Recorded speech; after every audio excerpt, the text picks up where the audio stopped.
Alright, welcome back to part 3 of the Road from Epic to Mythic, Solo Roamer Edition.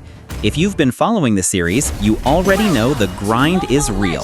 And if you missed the first 2 parts, don't worry, go check them out after this one so you can see the full journey. Now, before we dive in, make sure to hit that like button, subscribe, and turn on the notification bell, because trust me, you don't want to miss what's coming in the next episodes. Every game feels like the system is out to test my patience, and I'm sure you've been there too. In this video, I've got 2 Jawhead games lined up for you. Game 1 is spicy enough, but Game 2? Oh man, Game 2 feels like a full-on Mobile Legends movie. There's action, suspense, bad teammates, good teammates. So stick around, don't skip, and watch until the end, because I promise you, by the time we get to Game 2, you'll be either laughing, sweating, or both. Let's get into it. So as you can see, Jawhead is never banned. And honestly, that's like finding free treasure in solo rank.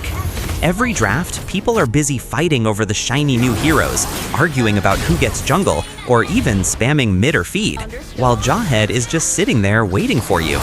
And that's where the magic happens, because if you lock him in as roamer, you instantly give yourself a chance to control the match. Now, let me tell you why I recommend roaming if you're solo. Roaming is like being the parent of the team. You give vision, you rotate, you peel for your marksman, you soak the damage, and sometimes you even carry harder than your so-called core player. The truth is, most random teammates in solo queue don't know how to position, don't look at the map, and definitely don't track the enemy jungler. That's where you come in. You're not just a roamer, you're the team's GPS system, alarm clock, and babysitter all rolled into one.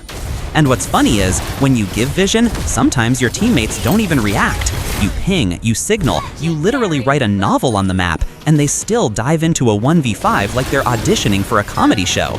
But that's why you play roam, because even if they're sleeping, you can still make the impact. I've tried every role this season, jungle, gold, XP, mid, and I can confirm, roaming is the most consistent way to climb. Jungle feels great until the system gives you 3 feeders. Gold lane is nice until the enemy roamer camps you for 10 minutes straight. XP lane, sometimes it works, sometimes it feels like you're invisible. But with roaming, you're always in the action, always setting the tempo, and always giving your team a fighting chance. And that's where Jawhead comes in. He's one of the most underrated roamers in MLBB. People forget about him, but when you pick him, you turn the game into chaos for the enemy team, not yours. You can toss the enemy jungler out of position, you can peel for your marksman, and you can literally delete squishies with a full combo. It's like you're playing both tank and assassin in one hero. Now, let me give you a little secret. Your marksman is your golden ticket.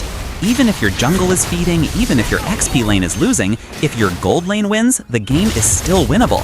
So your mission as roamer is simple. Protect the gold lane at all costs. Camp the bush, babysit your marksman, and make the enemy marksman cry. Because when your marksman gets fed, pushing towers becomes free, and suddenly the game feels 10 times easier. I can't stress this enough. Jawhead is perfect for this job. His early pressure is insane, his toss makes invading fun, and he doesn't need a lot of gold to be effective. That's why he's perfect for solo climbing, low resource, high impact. And the best part, no one bans him. That means every single game, you've got him ready in your pocket. And I'm not just saying this because I like Jawhead. I've proven it. I've already reached Mythical Immortal 3 times and Mythical Glory 12 times, solo queue only. I've been playing since 2019, and I can tell you, every season has its own dark system, its own cursed meta, and its own frustrating games. So keep watching these gameplays, take notes, and apply them in your own matches. And if you're still here watching, that means you're serious about climbing. So do yourself a favor, hit that like button, subscribe, and turn on the notification bell so you don't miss the upcoming games. This journey is just getting started, and trust me, it's gonna get even crazier from here. I'm telling you right now, this game had everything. Clowns, disasters, questionable life choices, and somehow a little bit of Mobile Legends sprinkled in. So, as always, I locked in Jawhead. You already know the drill by now. If Jawhead is open, I'm picking him, because he's basically my sidekick at this point. But this time, things weren't so simple, because our marksman was none other than Mia. Now hold on, before you say anything, I'm not hating on Mia mains. Mia can actually be a solid pick in the right hands. But this Mia? Oh no, this was not the right hands. This was the I can't even see the mini-map hands. This was the why clear minions when I can farm jungle all day hands. From the first 5 minutes, I just knew I was about to suffer. So the game starts. I rotate, I invade, I do my roamer duties like the good babysitter I am. But our Mia, she's chillin', she's vibin', she's farming jungle creeps like it's her day job. At one point, I swear, I thought she was preparing for a Mobile Legends cooking show. Like, girl, you farming herbs for dinner or what? The map is on fire and she's out there collecting mushrooms. And then it gets worse, because Lancelot, oh my goodness, the enemy jungler was this cracked Lancelot who decided that our Lord was basically his. Every single Lord fight, poof, he appears out of nowhere, slices it up, secures it, and dances out like a magician. It wasn't even Lancelot the assassin anymore, it was Lancelot the landlord. He owned every single lord on the map. Bro wasn't farming creeps, he was farming my patience. And Mia, every time the fight starts, she shows up late, like really late. Imagine we're in a big team fight, everyone's dying, ults are flying, the whole squad is fighting for their lives, and here comes Mia, jogging in 20 seconds later like, hey guys, what's going on here? What's going on? The base is gone, the Lord is gone, and my sanity is gone. That's what's going on. At this point, I'm basically a tank, a ward, and a sacrifice all in one package. I should be charging rent to my teammates for bodyguard services. Now let's talk about the late game, because here's the thing. You need your marksman late game. That's your tower shredder, your base destroyer, your win condition. But when your marksman is Mia with negative map awareness, yeah, that's a problem. Every single push felt like we were dragging a shopping cart with a broken wheel. Jawhead can throw heroes, but trust me, he can't throw turrets down. And let's not forget the Lord fights. Oh my god, the Lord fights were pain. Pure pain.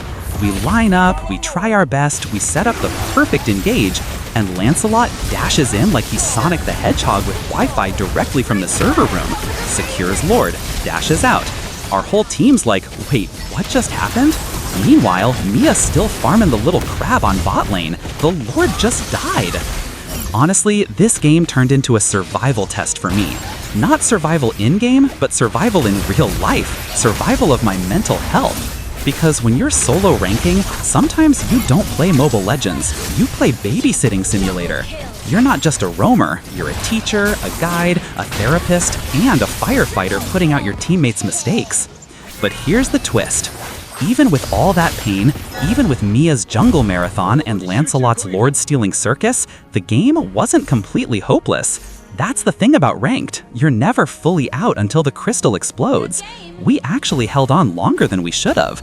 We had some decent fights, some sneaky trades, and at one point I even thought, maybe we can actually flip this. But nah, reality check. One mistake in the late game and poof, done. Because that's how it works at this level. One wrong fight, one mistimed rotation, and the enemy just steamrolls you. And with Mia, let's just say wrong fight was her middle name. Because sometimes in solo rank, you don't just collect stars, you collect stories. The moral of the story, you can play your heart out, you can roam perfectly, you can sacrifice everything, but if your marksman is living in another universe, sometimes you just have to laugh it off and queue up again.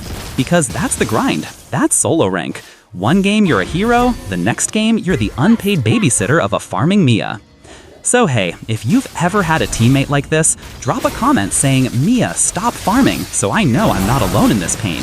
And while you're at it, don't forget to smash that like button, hit subscribe, and turn on notifications, because the road to Mythic isn't over yet. Alright, so here's the turning point. You see it, right? We just lost Lord, and in Mobile Legends, losing Lord late game is like hearing the final boss music kick in. Suddenly, every step you take feels dangerous. Every lane is pushing, and your base starts sweating. Now, most players at this moment, they tilt. They spam recall in base, start typing GG in chat, or worst of all, they AFK and go eat noodles. But me? Nah. This is where I actually get serious, because I know one thing. The game isn't over until the crystal explodes. And man, when Lord is marching down mid, that's when the enemy thinks they've already won. They're spamming recall, dancing in lane like they're filming a TikTok. That's exactly when I rub my hands together and say, perfect. Keep underestimating us. Now let me explain the mindset here. As the roamer, I'm not the star of the show. I'm the bodyguard. I'm the one eating ultimates, face-checking bushes, and basically volunteering as tribute so my team can live. Sounds painful, right? Yeah, it's like signing up to be the piñata at a birthday party. But trust me, that piñata is the reason everyone else gets cake. So when Lord pushed, I knew my job. Jump in first, take the hits, bait the enemy, and trust my team to follow up. And guess what? That's exactly what happened. They wasted everything on me. Ults flying everywhere, skills thrown like fireworks, and when they looked around, our carries were still alive and hungry. USS and the marksman cleaned house, and suddenly their easy win turned into a highlight reel for us. And here's the real lesson. You can't control your teammates. Sometimes they're legends, sometimes they're tourists just sightseeing the map. But what you can control is vision, map control, and how you set up fights. Because in late game ML, one mistake is enough to flip the game upside down. Think about it. You could be down 10k gold, but if the enemy assassin dives too deep or their marksman mispositions, boom, that's a free wipe, and suddenly you're ending the game instead of them. That's why I always say, losing Lord isn't the end. Losing your focus is. And let's be real, comebacks like this, they're the best feeling in the world. Nothing sweeter than watching the enemy throw their lead and then typing GG easy with shaky hands. It's like snatching victory from the jaws of defeat, and the taste is glorious. So next time you're in this situation, remember, keep calm, look for mistakes, and force the enemy to slip up. Sometimes winning isn't about raw power. It's about playing smart, being patient, and letting the enemy's ego do the work for you. And hey, if you're still here listening, you're a real one. Drop the word comeback in the comments so I know you made it this far. And of course, smash that like button, subscribe, and ring the bell.